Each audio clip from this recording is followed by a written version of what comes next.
और आइए अब देखते हैं हमारी खास पेशकश मंदिर आंदोलन। प्रभु राम का मंदिर अयोध्या में नहीं बनेगा तो कहाँ बनेगा? जी के मंदिर के सामने से एक थोड़ा साइड से ऐसे बगल से निकला था, जो बगल से निकला था उसमें मैं थी। इस तरीके के कार्य सेवक आ रहे थे, कार सेवक, उससे लग रहा था कि कहीं न कहीं आशंका थी कि इस बार कुछ होगा। कार सेवक करनी है, राम मंदिर तैयार होना ही चाहिए ना, सोच के आए मंदिर बनाना है करके। Do not regard it as a masjid. लाखों लोगों को कुर्बानी देनी पड़ती है तो लाखों लोग कुर्बानियां देंगे, मगर मंदिर उस मस्जिद का भी नाम कागजात में अंग्रेजों के ग्रंथों में है मस्जिद जन्मस्थान, उसका नाम भी मस्जिद जन्मस्थान। तो वो जब देश की आस्था है कि ये जन्मस्थान है तो फिर हमको कहने का पूरा हक है कि जहां राम का जन्म हुआ था। जवान साहब, इस बात को रिकॉर्ड कर लेना कि मैं गोली नहीं चलाऊंगा, गोली नहीं चलाऊंगा, गोली नहीं चलाऊंगा। It was mister Narasimha Rao हुआ the master of the situation, और उनको अंदाज ही नहीं था कि क्या हो रहा है। मुसलमानों में ये एक फीलिंग सा हुआ कि भाई अब हम और हमारी सब चीजें सिक्योर नहीं। धुएं के उस गुबार में किसी का विध्वंस था तो किसी के न्याय की परिभाषा थी। उस रोज क्या हुआ, क्यों हुआ, कैसे हुआ, आइए 28 साल बाद हम आपको उस दौर की पूरी कहानी सुनाते हैं। पीले रंग में रंगी हुई अयोध्या नगरी के प्रतीक्षा के पल पूरे हो रहे हैं, लेकिन इसके साथ ही आंदोलन की वो यादें भी हैं जो सबके मन में हैं। ये रास्ते, ये गलियां, ये मकान सब गवाह हैं उस दौर के जब श्रद्धा के साथ साथ सियासत भी भरपूर की गई। राजनीति के उन्माद ने 6 दिसंबर 1992 को अयोध्या में सिर्फ विवादित ढांचा ही नहीं ढहाया था, कांग्रेसी और गैर कांग्रेसी राजनीति के बीच की दीवार ढहा दी। उस मलबे की बुनियाद पर एक नई तरह की राजनीति का उदय हुआ था।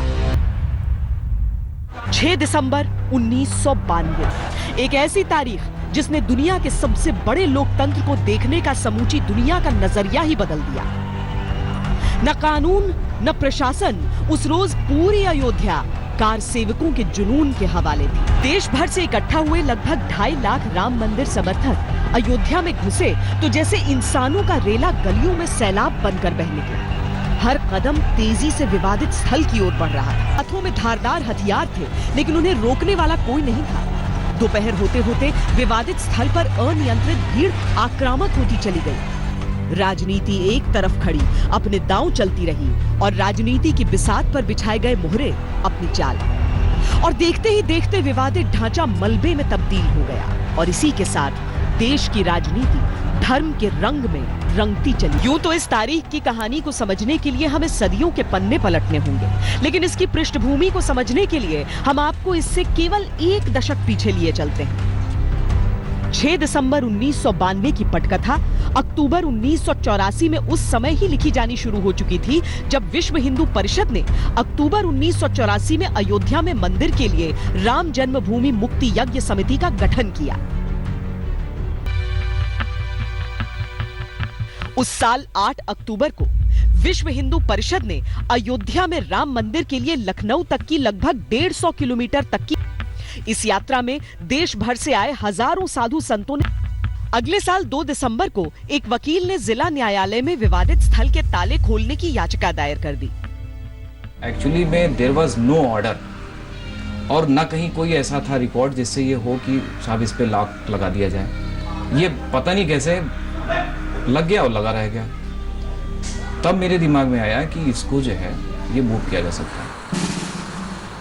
फरवरी 1986 में फैजाबाद जिला न्यायालय ने 37 साल से लगे ताले खोलने का फैसला सुना दिया। इस सब के बीच भारतीय जनता पार्टी ने भी राम जन्मभूमि आंदोलन को अपना समर्थन दे दिया।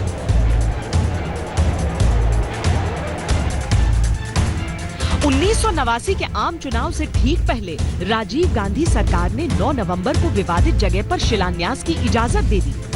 विश्व हिंदू परिषद ने इसे अपनी बड़ी सफलता माना, लेकिन देश, खासकर उत्तर भारत, सांप्रदायिक हिंसा की लपटों में घिर चुका था।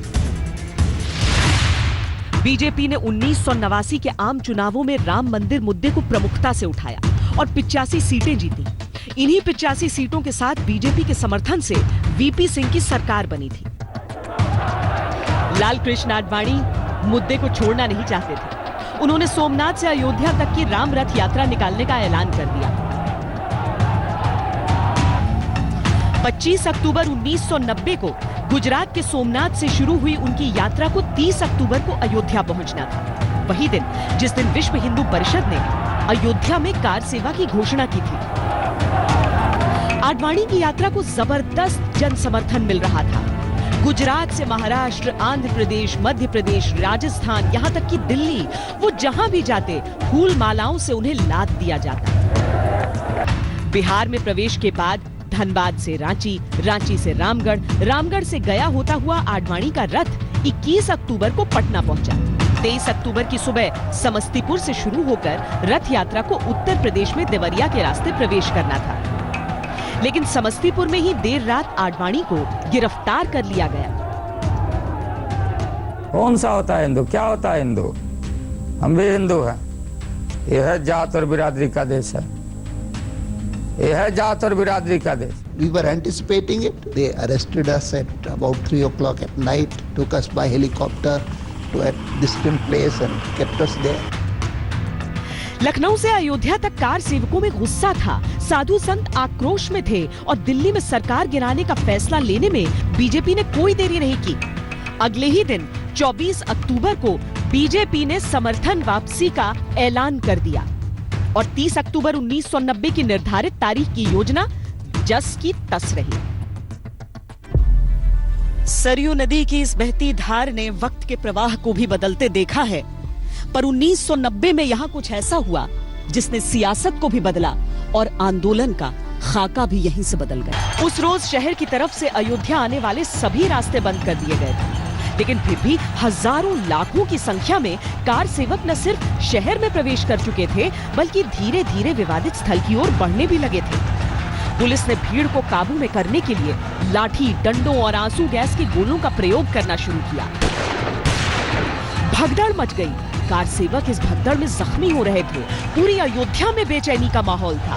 अयोध्या में कार सेवकों को रोकने के लिए तैनात प्रशासनिक अमला हैरान था कि इतनी बड़ी संख्या में कार सेवक आखिर अयोध्या पहुंचे तो पहुंचे कैसे। न सिर्फ कार सेवक बल्कि बजरंग दल, विश्व हिंदू परिषद और भारतीय जनता पार्टी के नेता भी अयोध्या पहुंच चुके थे। उत्तर प्रदेश की सीमा से लेकर राम जन्मभूमि तक कितने बैरियर लगाए उन्होंने। फैजाबाद जिले को छावनी में बदल दिया। मुलायम सिंह जी ने कहा था चिड़िया परिंदा पर नहीं मार सकता, उन्होंने इसकी घोषणा करके रखी थी। हम लोगों ने कहा था हर हालत में हम लोग पहुँचेंगे और हम लोग पहुँचे। हमारा आंदोलन सफल हुआ क्योंकि उनका जो वचन था उसको हम लोगों ने तोड़ा। पुलिस के सामने जो सबसे बड़ी मुश्किल आ रही थी वो ये कि स्थानीय लोग भी कार सेवकों की मदद कर रहे थे। कई लोगों ने कार सेवकों के लिए अपने घरों के दरवाजे खोल दिए थे और उन्हें खाना दे रहे थे। कई लोगों ने छतों से पुलिस के ऊपर ईंटें पत्थर बरसाने शुरू कर दिए। पुलिस बौखला उठी।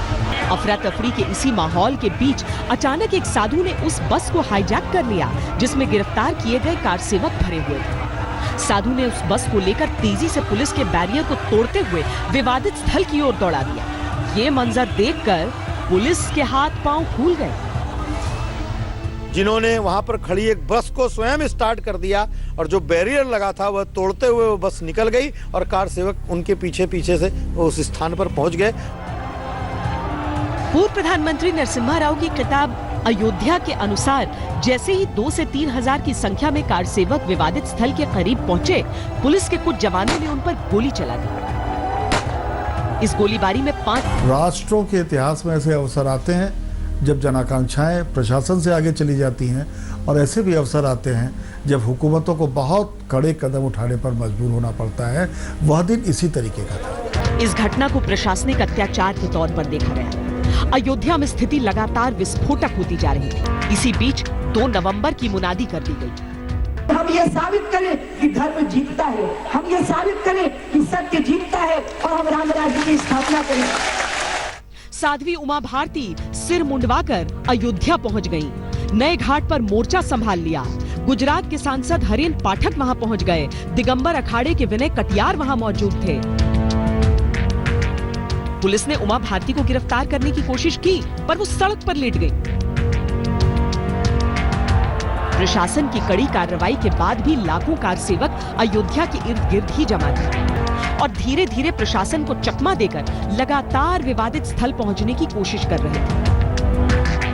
लेकिन पुलिस के चाक चौबंद बंदोबस्त के चलते सुरक्षा घेरा तोड़ पाना आसान नहीं था।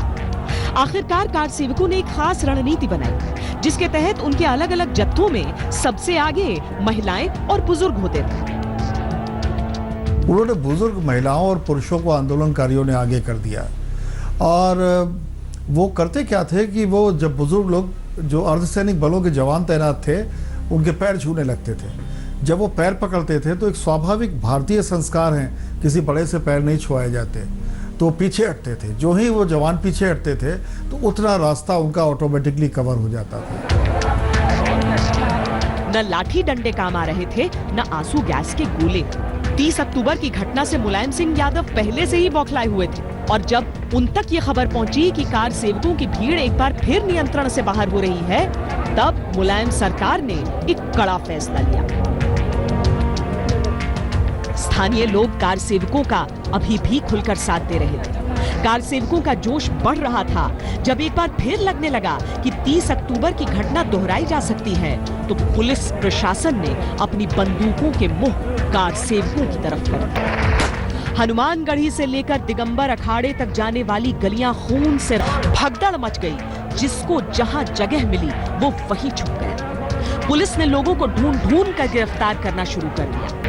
कहा जाने लगा कि 15,000 लोगों को मुलायम सिंह ने मरवा लिया, लेकिन सरकारी आंकड़ों के अनुसार 15 या 16 लोग इस फायरिंग में मारे गए। यानी कि जानबूझ के किसी को गोली मारी गई, लेकिन गोली लगी और उससे लोग मरे भी, घायल भी तमाम लोग हुए। ये 30 अक्टूबर को होने के बाद लोगों के अंदर गुस्सा बहुत ज्यादा, जो स्थानीय थे उनके अंदर भरा। उसके बाद क्या? उसके बाद लोगों में बहुत आक्रोश हुआ। लोगों को लगा कि जानबूझ के उनको टारगेट किया गया है और वो तो राम मंदिर की लड़ाई लड़ने आए थे, वो तो आस्था से सरोकार थे। उनको लग रहा था कि हम आस्था के लिए है, राम के लिए है, और ये लोग जो गोली चला रही है राम विरोधी हैं। एक मैसेज ये कन्वे हो गया।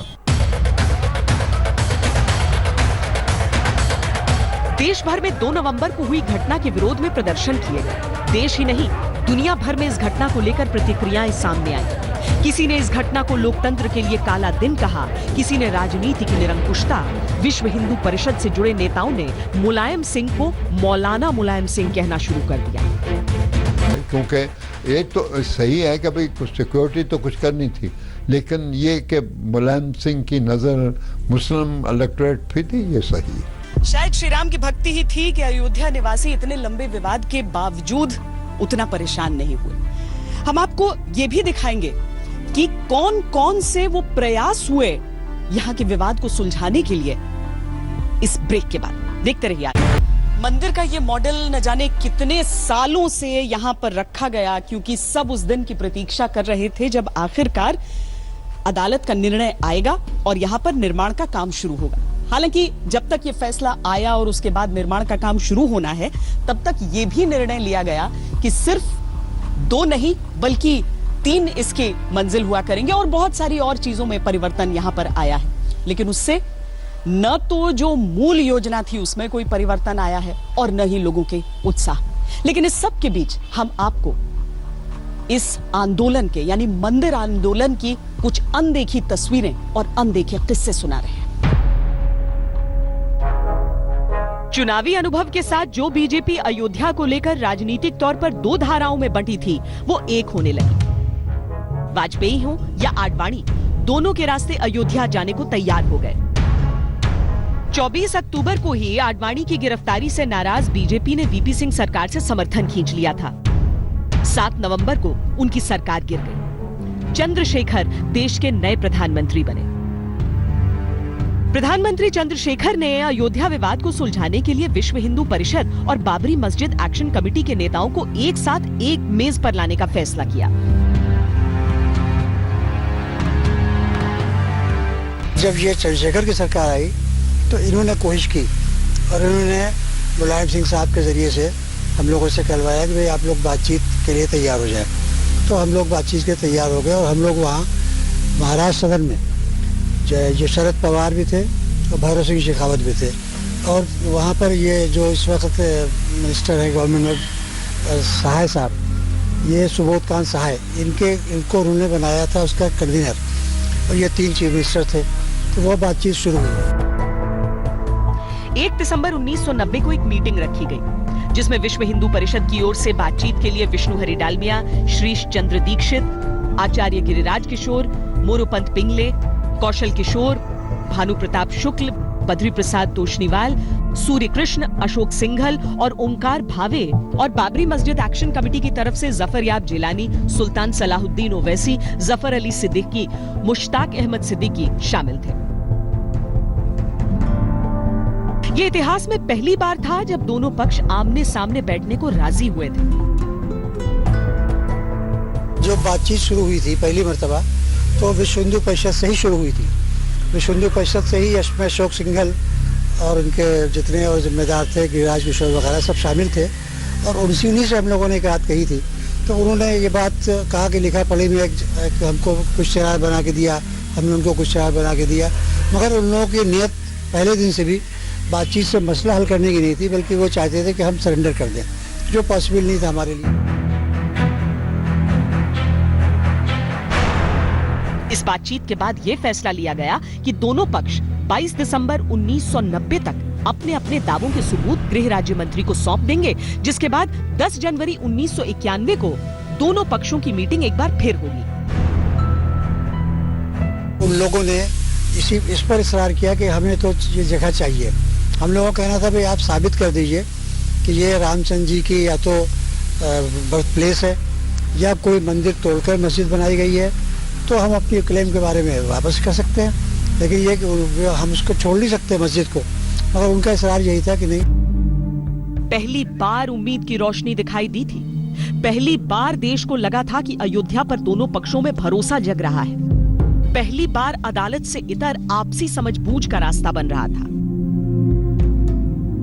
बाबरी मस्जिद एक्शन कमेटी और विश्व हिंदू परिषद ने अपने अपने साक्ष्य एक दूसरे के साथ साझा किए। इनके आधार पर एक औपचारिक दस्तावेज तैयार हुआ।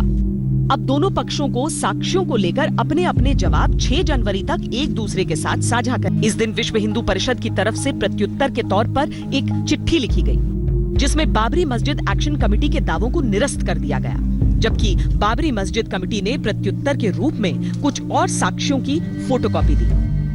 10 जनवरी को गुजरात भवन में एक बार फिर दोनों पक्ष एक साथ बैठे। इस बार इस मीटिंग में इतिहासकार और आर्कियोलॉजिकल डिपार्टमेंट की तरफ से भी विशेषज्ञ शामिल थे।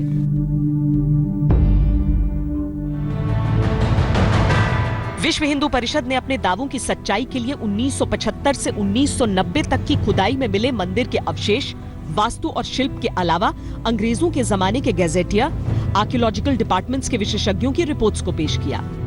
तो बाबरी मस्जिद एक्शन कमेटी की तरफ से भी कई डॉक्यूमेंट्स पेश किए गए, जिसमें यह सवाल उठाया गया कि अगर राम मंदिर तोड़कर बाबरी मस्जिद बनवाई गई तो इसका जिक्र तुलसीदास की रामचरितमानस में मिलना चाहिए, जो कि बाबरी मस्जिद बनने के लगभग 50 साल बाद लिखी गई थी। ये भी कहा गया कि अगर ये हिंदू मंदिर के अवशेष हैं, तो इसमें शंख, कमल और गदा जैसी आकृतियां भी मिलनी चाहिए। फिर तो बेनतीजा बैठकों का दौर चलता रहा। चंद्रशेखर के अनुसार दोनों ही पक्ष सिद्धांत में ये मान गए थे कि सुप्रीम कोर्ट जो फैसला देगा वही मानेंगे। सुप्रीम कोर्ट 3 महीनों में फैसला देने को तैयार था। दोनों धर्म के नेताओं का सहयोग निश्चित था। चारों तरफ ये चर्चा चल रही थी कि अब निर्णय हो जाएगा, लेकिन सियासत का पहिया थमा नहीं था। कांग्रेस के रुख से केंद्र सरकार फिर डगमगाई। चंद्रशेखर ने इस्तीफा दिया। उनके कार्यवाहक प्रधानमंत्री रहते हुए आम चुनावों की तैयारियां शुरू हो गईं। इस बीच यूपी में मुलायम की सरकार भी गिर गई। वहां भी चुनाव की रणभेरी बज गई। तो चुनाव प्रचार के दौरान ही श्री पेरुम्बुदूर में राजीव गांधी की हत्या हो गई। पूरा सहानुभूति की लहर में कांग्रेस को 244 सीटें मिली। सत्ता में आने का ख्वाब देख रही बीजेपी की सीटें 86 से बढ़कर 119 तक ही पहुंच पाईं। लेफ्ट के समर्थन से कांग्रेस ने सरकार बनाई और पीवी नरसिंह राव प्रधानमंत्री बने। लेकिन यूपी के चुनाव परिणाम ने अयोध्या की लौ को और तेज कर दिया, क्योंकि 12 सीटों वाली भारतीय जनता पार्टी के 221 विधायक जीतकर विधानसभा पहुंचे और 24 जून 1991 को कल्याण सिंह ने उत्तर प्रदेश के मुख्यमंत्री की कुर्सी संभाल ली।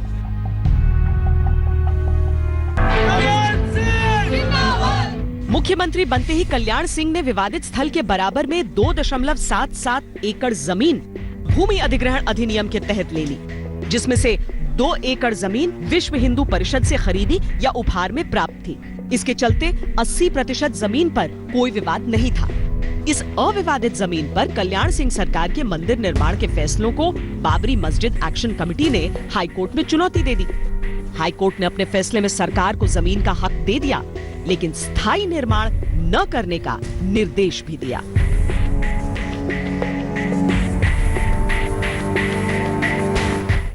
नरसिम्हा राव जी ने राम जन्मभूमि के चारों ओर 70 एकड़ जमीन अधिग्रहित की है। उस 70 एकड़ में 42 एकड़ जमीन हमारी है। वो हमको लीज पर मिली और वो लीज रद्द नहीं हुई। हमने उसका कोई क्लेम भी नहीं लिया। हम एक शिला वहां जाकर रखेंगे। विवादित स्थान से वो बहुत दूर है और वहां उसका पूजन करेंगे। पर प्रक्रिया तो शुरू हो चुकी थी। 9 जुलाई 1992 को हजारों कार सेवक अयोध्या में जुटे और समतल किए जा चुके स्थान पर सर्वदेव अनुष्ठान किया। एक बार फिर कार सेवा का आह्वान किया। इस आह्वान के चलते तत्कालीन केंद्रीय गृह मंत्री यशवंत राव चौहान अयोध्या पहुंचे और कार सेवा रोकने की 22 जुलाई तक अयोध्या में लाखों कार सेवक एक बार फिर इकट्ठा हो चुके थे। प्रधानमंत्री पीवी नरसिंह राव ने 3 महीने में विवाद का हल निकाल लिए जाने का आश्वासन दिया, जिसे मानते हुए कार सेवा आखिरकार रोक दी गई। पर 3 महीने बीतने के बाद भी विवाद का कोई हल नहीं निकला। 30 अक्टूबर 1992 को दिल्ली में 5वीं धर्म संसद को बुला लिया गया। साधु संत सियासी बोली बोल रहे थे। बाबरी मस्जिद की जगह राम मंदिर बनाने का खुला आह्वान किया जा रहा था। 6 दिसंबर 1992 से एक बार फिर कार सेवा शुरू करने की घोषणा कर दी गई।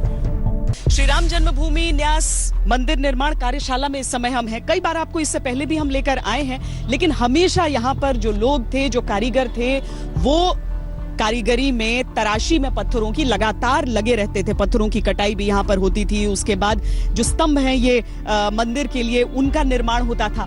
पहली बार ऐसा हुआ कि भूमि पूजन से पहले, या यूं कहें कि जैसे ही निर्णय आया उसके बाद से यहाँ पर धीरे धीरे काम बंद होता गया और अब पूरी तरीके से प्रयोग इन सब पत्थरों का होगा, इन सब स्तंभों का किया जाएगा निर्माण में। लेकिन अब कहाँ लगेंगे, कैसे लगेंगे, क्योंकि जो नक्शा है, जो मॉडल है मंदिर का, वो पूरी तरीके से अब बदल चुका है, ऊंचाई बढ़ाई जा चुकी है।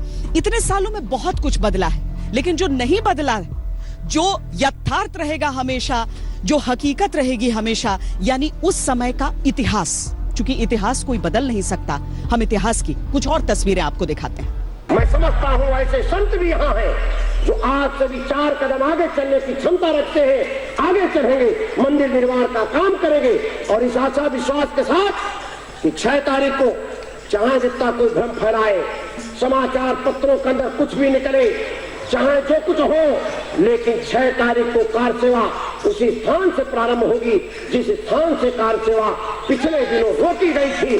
3 तारीख को पता चल गया था कि ये लोग करने वाले हैं, और मेरे अंदर से मुझे क्या बहुत सारे रिपोर्टर्स को पता था, खास करके जो लोकल रिपोर्टर्स थे या फिर जो प्रिंट के काफ़ी सारे रिपोर्टर्स जो लखनऊ में मौजूद थे। लेकिन सबको ये लग रहा था कि पता नहीं, क्योंकि पुलिस की संख्या इतनी ज़्यादा थी।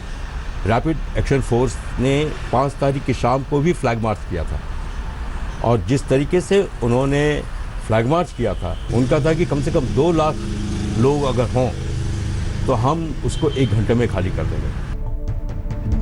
पीवी नरसिंह राव ने सर्वोच्च न्यायालय से गुहार लगाई कि वो हाईकोर्ट को सलाह दे कि फैसला जल्दी लिया जाए, लेकिन हाईकोर्ट ने साफ कहा कि फैसला 11 दिसंबर से पहले आना संभव ही नहीं। मंदिर समर्थकों को लगा कि अभी नहीं तो कभी नहीं, वो अयोध्या पहुंचने लगे। आज इमारतों पे लगी धर्म ध्वजाएं आपको दिख रही हैं, जय श्री राम का उद्घोष भी आपको यहाँ सुनाई दे रहा है। लेकिन हम उस दिन की बात कर रहे हैं जब ये मार्ग जो पूरा था वो खचाखच भरा हुआ था। जो कार सेवक थे वो आगे की ओर बढ़ रहे थे, सबका निशाना केवल एक था, वो तारीख थी 6 दिसंबर 1992। 500 साल पहले जब वो मंदिर था तब भी उसको कहते थे मंदिर जन्मस्थान, तब भी कहते थे। और फिर उसके बाद जब मस्जिद वहां पर बाबर ने बनाई, उस मस्जिद का भी नाम कागजात में अंग्रेजों के ग्रंथों में है मस्जिद जन्मस्थान, उसका नाम भी मस्जिद जन्मस्थान। तो वो जब देश की आस्था है कि ये जन्मस्थान है, तो फिर हमको कहने का पूरा हक है कि जहां राम का जन्म हुआ था। अयोध्या में लगभग 2 लाख कार सेवक जमा हो चुके थे। बीजेपी ने भी विश्व हिंदू परिषद की कार सेवा में शामिल होने का फैसला लिया। लाल कृष्ण आडवाणी, मुरली मनोहर जोशी और प्रमोद महाजन अयोध्या पहुंच गए। इसके अलावा विनय कटियार, उमा भारती के साथ साध्वी ऋतंभरा भी अयोध्या पहुंचे। यहाँ तक कि अब तक अयोध्या आंदोलन से लगभग दूर रहे अटल बिहारी वाजपेयी भी अयोध्या पहुंचे और राम मंदिर को लेकर अपनी बात अपने अंदाज के मुताबिक खास ढंग से ही कही। मैं नहीं जानता कल बाद क्या होगा। मेरी अयोध्या जाने की इच्छा थी, मगर मुझे कहा गया तुम दिल्ली जाओ और मैं आदेश का पालन करूंगा। वहां नुकीले पत्थर निकले, उन पर तो कोई नहीं बैठ सकता, तो जमीन को समतल करना पड़ेगा, बैठने लायक करना पड़ेगा।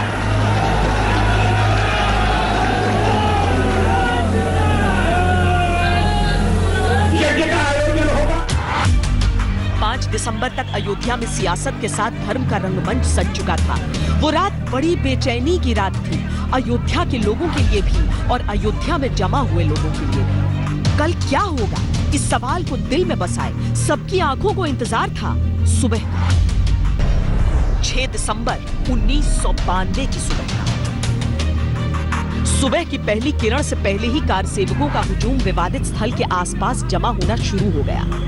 विवादित स्थल की सुरक्षा के लिए तैनात जवानों की संख्या कम पड़ने लगी। कॉन्स्टिट्यूशन ये कहता है कि law and order state subject है। राज्य सरकार की जिम्मेदारी थी कि वहां पर कानून और व्यवस्था को बनाए रखे। उसमें केंद्र सरकार सहायता राज्यों की करती है और की भी। यहां से बहुत सारी कंपनी सीआरपीएफ की भेजी भी गई, लेकिन सीआरपीएफ की कंपनियां केंद्र पहुंचा सकता है, उनका डिप्लॉयमेंट राज्य सरकार ही करती है, उसी के अधिकार क्षेत्र में होता है। उस दिन बियॉन्ड कंट्रोल था, न अर्धसैनिक बल उसे कंट्रोल कर पा रहे थे। आज कोई भले ही फिट होके, लेकिन मुझे नहीं लगता वहाँ कोई भी आदमी उसका बहुत स्ट्रांगली नेतृत्व कर रहा था। मुख्यमंत्री के रूप में उस आंदोलन के साथ मैं नहीं जुड़ा। आंदोलन चल रहा था तब भी, और आंदोलन चलाने वाले आंदोलन चला रहे थे, और उस आंदोलन के प्रति मेरी भी पूरी सहानुभूति थी। He was a BJP chief minister, and then he was hands in glove with the VHP, and he was really working out, the scenario as they have been developed by the Sangh Parivar at the very highest level. सुबह के 10 बजते बजते car सेवकों और प्रशासन के बीच धक्का मुक्की होने लगी। माहौल में उग्रता बढ़ने लगी। बीच बीच में अशोक सिंघल लोगों को समझाते हुए नजर आ रहे थे, लेकिन भीड़ पर जुनून सवार था। केंद्र सरकार ने विवादित स्थल की सुरक्षा के लिए सेंट्रल पैरामिलिट्री फोर्स को अयोध्या में तैनात कर दिया था। तत्कालीन गृह मंत्री लगातार उनके अधिकारियों के संपर्क में थे। 11 बजते बजते लालकृष्ण आडवाणी, मुरली मनोहर जोशी, अशोक सिंघल, शेषाद्री, के सुदर्शन, विनय कटियार, उमा भारती और महंत अवैद्यनाथ के साथ कई नेता विवादित स्थल के पास पहुंच गए। लालकृष्ण आडवाणी ने अपनी किताब मेरा देश मेरा जीवन में लिखा कि उन्होंने और दूसरे नेताओं ने कार सेवकों को रोकने की बहुत कोशिश की, लाउडस्पीकर का सहारा भी लिया, लेकिन कार सेवक कुछ सुनने और समझने को तैयार ही नहीं थे। 11:15 बजते बजते सभी नेताओं को वहां से जाना पड़ा। प्रधानमंत्री नरसिंह राव की मुख्यमंत्री कल्याण सिंह से कानून व्यवस्था को लेकर लगातार फोन पर बातचीत चल रही थी, लेकिन इस सब के बीच भीड़ तंत्र हावी हो चुका था।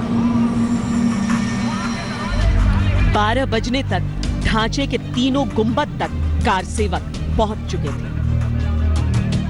व्यवस्था लाचार रही, कानून बेबस रहा, पूरा विवादित स्थल कार सेवकों के हवाले था। दोपहर के 3 बजते बजते गृह सचिव को जानकारी दी गई कि अयोध्या में सांप्रदायिक माहौल बिगड़ने लगा है। धूल, गुबार, शोर शराबा, उन्माद। शाम के 5 बजने से पहले ही तीनों गुंबद जमींदोज थे। विवादित ढांचा पूरी तरह ध्वस्त हो चुका था। इस आंदोलन के दौरान कई लोग रहे जिन्होंने निर्णय की प्रतीक्षा में ही अपने प्राण भी गंवा दिए। कई लोग ऐसे हैं जो आंदोलन का हिस्सा भी रहे और आज जब भूमि पूजन होगा तो उसके गवाह भी बनेंगे। लेकिन इस सब के बीच यह अयोध्या नगरी है जो उस पल की प्रतीक्षा में सदियों सदियों से खड़ी रही। अभी के लिए इतना ही। देश और दुनिया की बाकी खबरों के लिए आप देखते रहिए आज तक। नमस्कार, मैं हूं अंजना ओम कश्यप। हमें उम्मीद है ये वीडियो आपको पसंद आया होगा। लेटेस्ट खबरों के लिए यूं ही देखते रहिए आज तक और इस वीडियो के पसंद आने पर लाइक, शेयर एंड सब्सक्राइब करना ना भूलें।